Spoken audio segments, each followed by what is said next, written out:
Riigil on kaks suurt eesmärki. Esiteks, et rahvas, kultuur ja keel kestaks ja teiseks, et majandus areneks.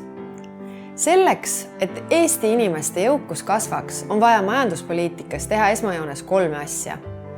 Esiteks, selge ja õiglane maksusüsteem. Kehtestame 500-eurose tulumaksuvabastuse kõigile ja sealt edasi astmeteta maksusüsteemi, mis ei karista ettevõtlikkust ja soodustab palgatõuse. Teiseks, suurem tähelepanu innovatsioonile. Selleks, et meie majandus oleks targem, suurendame teadus-arendustegevuse rahastamist ja aitame ettevõtteid rakendusuuringutega.